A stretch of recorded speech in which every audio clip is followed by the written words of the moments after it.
ശ്രീ ഹരിദാസ്, ഈ ഒടുവിൽ അതായത് ഈ രക്തസാക്ഷികളുടെ കൂത്തുപറമ്പ് രക്തസാക്ഷികളുടെ കുടുംബങ്ങൾക്ക് തന്നെ ഞാൻ മനസ്സിലാക്കിയതാണ്. ഞാൻ അതിൻ്റെ ഒരു ഉദാഹരണം കൂടി പറയാം. അതായത് അവർ വഞ്ചിക്കപ്പെട്ടു എന്ന ഒരു തോന്നലുണ്ടായിരുന്നു. കാരണം ഈ കൂത്തുപറമ്പിൽ വെടിവെപ്പിൽ കൊല്ലപ്പെട്ട റോഷൻ്റെ പിതാവ് വാസുവേട്ടൻ ദീർഘകാലം AKG സെൻറ്ററിലുണ്ടായിരുന്നു. അവിടുത്തെ ജീവനക്കാരനായിരുന്നു. അദ്ദേഹവുമായി ഒരിക്കൽ സംസാരിച്ചപ്പോൾ അദ്ദേഹം ചില കാര്യങ്ങളൊക്കെ തുറന്നു പറഞ്ഞു. ഞാൻ സമയപരിമിതി കൊണ്ട് ഞാൻ ഇത് ഇവിടെ അവതരിപ്പിക്കുന്നില്ല. പക്ഷേ അവർ വഞ്ചിക്കപ്പെട്ടു, അവരുടെ കുടുംബത്തിന് അക്കാര്യം ഒക്കെ ബോധ്യപ്പെട്ടു, വൈകിയാണെങ്കിലും പൊതുവിൽ ഇന്നത്തെ ദിവസം ഈ വാർത്താ ചാനലുകൾ കാണുന്ന രക്തസാക്ഷികളുടെ കുടുംബങ്ങൾക്ക് എന്തായിരിക്കും തോന്നുക, അല്ലേ? കാരണം ഞാൻ മനസ്സിലാക്കുന്നത് ഇടതുപക്ഷത്തിന്റെ അതുപോലെ CPM-ന് എല്ലാ കാലവും രക്തസാക്ഷികൾ ആവശ്യമാണ്.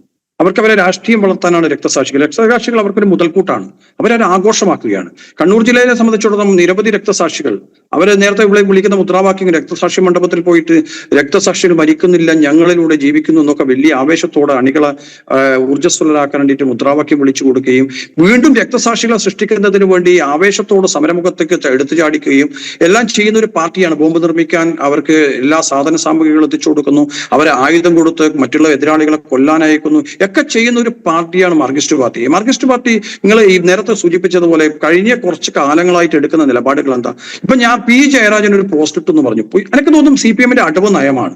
P. ജയരാജനിലൂടെയാണ് ഇപ്പൊ അണികളെ പിടിച്ചു കിട്ടുന്നത്. ആകെ ഒരു വിശ്വാസമുള്ള നേതാവ് PJ ആർമിയും അതോടൊപ്പം തന്നെ വ്യക്തിപ്രഭാവം കൂട്ടുന്നതിന് വേണ്ടിയിട്ടുള്ള വലിയ വലിയ വിപ്ലവ ഗാനങ്ങളൊക്കെ സ്വന്തം പേരിൽ ഇങ്ങനെ പുകഴ്ത്തി പാടുന്നതിന് വേണ്ടിയിട്ട് അണികളെ പ്രചോദിപ്പിച്ചിട്ട് അണികളുടെ നേതാവായിട്ട് ഇപ്പൊ P. ജയരാജനെ കണ്ണൂരിലുള്ളത്.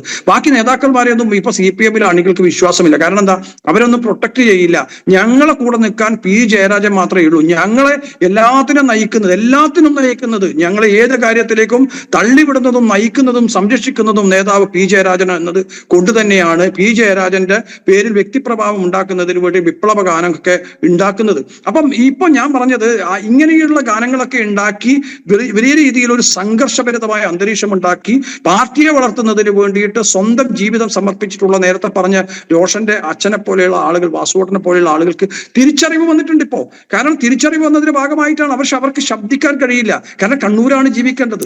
അവരുടെ രക്തസാക്ഷി കുടുംബത്തിന് കിട്ടുന്ന ആനുകൂല്യം നിന്നുപോകും, അവർ സംരക്ഷണം നിന്നുപോകും, അവർക്ക് ജോലി കൊടുത്തിട്ടുണ്ട് നിരവധി സഹകരണ സ്ഥാപനങ്ങളിൽ, അതൊക്കെ പിരിച്ചുവിടപ്പെടും, അവരെയൊക്കെ പിരിച്ചുവിടും എന്നൊക്കെ ഭയം കൊണ്ട് മാത്രമാണ് പലരും ഇപ്പോൾ വായ തുറക്കാത്തത്.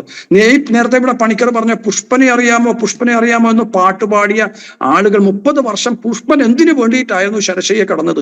അവന്റെ മലവും മൂത്രവും ഒക്കെ ആ കടക്കയിലായിരുന്നു. പുഷ്പന്റെ അടുക്ക നിരവധി പത്രപ്രവർത്തകന്മാർ പോയിരുന്നു ഒരു സ്വകാര്യ സംഭാഷണത്തിന് വേണ്ടിയിട്ട്. പക്ഷെ അവിടെ ആരാണ്? പാർട്ടി നേതാക്കന്മാർ ഓടിയെത്തിയിട്ട് വിലക്ക് ഏൽപ്പിക്കുകയാണ്. അവിടെ കൂടെ നിൽക്കുന്ന ആളുകൾക്ക് പോലും പുഷ്പന്റെ ദയനീയാവസ്ഥ ബോധ്യപ്പെടുത്താൻ പത്രദൃശ്യ മാധ്യമങ്ങൾക്ക് മുമ്പിൽ പറയാൻ പോലും സാധിക്കാത്ത ഒരു രാഷ്ട്രീയ സാഹചര്യം കണ്ണൂരുണ്ട്. ആ കണ്ണൂരിൽ നടന്ന രാഷ്ട്രീയ സാഹചര്യങ്ങളൊക്കെ എന്തിനു വേണ്ടിയിട്ടായിരുന്നു? നേരത്തെ ഇവിടെ സ്വാശ്രയ കോളേജുകൾക്ക് എതിരെ സമരം നടത്തി, അവരെ വീറോട് വാശിയോട് സ്വാശ്രയ കോളേജുകൾ തിരിച്ചു കൊണ്ടുവരുന്നു, വിദേശ സർവകലാശാല കൊണ്ടുവരുന്നു, സർവകലാശാലകളിൽ ഇടിമുറികൾ സൃഷ്ടിക്കപ്പെടുന്ന പാർട്ടിയാണ് മാർക്സിസ്റ്റ് പാർട്ടി. ഒരു നിലപാട് മാർക്സിസ്റ്റ് പാർട്ടിക്കില്ല. എല്ലാം വിഴുങ്ങുന്ന ഒരു പാർട്ടിയായി മാറുകയാണ്. അതുകൊണ്ട് ഞാൻ രക്തസാക്ഷികളെ മറന്നുപോയ പാർട്ടിയാണ്. അതുകൊണ്ട് എനിക്ക് തോന്നുന്നില്ല ഇനി രക്തസാക്ഷികൾ ഞങ്ങളിലൂടെ ജീവിക്കുന്നു എന്ന് മുദ്രാവാക്യം വിളിക്കാൻ ഒരു പാർട്ടിക്കാരനും മുന്നോട്ട് വരില്ല. ഒരു രക്തസാക്ഷി മണ്ഡലത്തിൽ പുഷ്പാർച്ച നടത്താൻ ഒരു സാധാരണ പ്രവർത്തകനും മുന്നോട്ട് വരില്ല. കാരണം ഇവരുടെ കാപട്യം ജനങ്ങൾ തിരിച്ചറിഞ്ഞിട്ടുണ്ട്, ഇവരുടെ പ്രവർത്തകന്മാർ തിരിച്ചറിഞ്ഞിട്ടുണ്ട്. അതാണ് ഇവരിപ്പോൾ അടിയൊഴുക്ക് നടന്നുകൊണ്ടിരിക്കുക. CPM-ന്റെ പൊയ്മുഖം ഇപ്പോൾ പുറത്തു വന്നിരിക്കുകയാണ്. അതുകൊണ്ട് അവർ രക്തസാക്ഷി കുടുംബത്തെ ഏത് രീതിയിലാണ് കാണുന്നത് പോലും ഇപ്പോൾ വ്യക്തമായി കൊണ്ടിരിക്കുകയാണ്. എനിക്ക് തോന്നുന്നു ഇത് തുടക്കത്തിൽ തന്നെ ഇതിനെ അട്ടിമറിക്കുന്നത് 2 നമുക്കറിയാം. പത്മനാഭ നായർ കമ്മീഷനൊക്കെ വന്നപ്പോ പുതിയൊരു FIR വന്നു. ഏതെങ്കിലും ഒരു കേസിൽ 2 FIR നിലനിൽക്കുമോ? സുപ്രീം കോടതി അതാ ചോദിച്ചത്. 2 FIR എവിടെയാണ് നിലനിൽക്കുക? അപ്പൊ ആ 2 FIR തുടക്കത്തിൽ തന്നെ 2 FIR ഇട്ടാലുള്ള എല്ലാ ഇതിന്റെ നിയമപരമായ വശങ്ങളെയും അറിയാത്തവരല്ല അന്നത്തെ ഭരണകർത്താക്കൾ, CPM നേതാക്കന്മാർ. പക്ഷെ അവർ ബോധപൂർവം ഈ രക്തസാക്ഷികളെ വിസ്മരിച്ചുകൊണ്ട് ഈ കേസിൽ പ്രതികളെ സംരക്ഷിക്കുന്നതിന് വേണ്ടി, രക്ഷപ്പെടുത്തുന്നതിന് വേണ്ടി എല്ലാ പഴുതുകളും അവർക്ക് തുറന്നു കൊടുത്തവരാണ് CPM നേതാക്കന്മാരും ഭരണകർത്താക്കളും. അതുകൊണ്ട് തന്നെയാണ് ആ കേസ് നിലനിൽക്കാതെ പോയത്. എനിക്ക് തോന്നുന്നത് ക്രൈം നമ്പർ 353, 354 ഇത് പറഞ്ഞ 2 കേസുകൾ ഉണ്ടായി. കൂത്തുപറമ്പ് സ്റ്റേഷൻ ആക്രമിക്കാൻ പോയ 1000 ആളുകളുടെ പേരിൽ കേസെടുത്തിരുന്നു. അത് നായനാർ സർക്കാർ വന്നപ്പോൾ ആ കേസ് റദ്ദ് ചെയ്തു. ഉടനടി പത്മനാഭ കമ്മീഷൻ ഇട്ടു. ആ കമ്മീഷന്റെ നിലപാട് പ്രകാരം പുതിയൊരു FIR ഇട്ടു. ആ പുതിയ FIR ഇടുമ്പോൾ ഇവിടുത്തെ പാർട്ടി നേതാക്കന്മാർക്ക് അറിയാം ഈ കേസ് സുപ്രീം കോടതി നിലനിൽക്കില്ല, ഈ പ്രതികൾ രക്ഷപ്പെട്ടു പോകും, MP രാഘവൻ രക്ഷപ്പെടും എന്നൊക്കെ അറിയാം. നേരത്തെ സൂചിപ്പിച്ച MP രാഘവന്റെ കുടുംബത്തെ ചേർത്ത് പിടിക്കുന്നു. MP രാഘവനോട് ഇപ്പം ഏത് രീതിയിലുള്ള വീരപരിവേഷമാണ് എന്നുള്ളത് 1986 ബദൽ രേഖ കൊണ്ടുവന്നപ്പോ പുറത്താക്കിയ രാഘവൻ അല്ല മരിക്കുമ്പോൾ രാഘവൻ.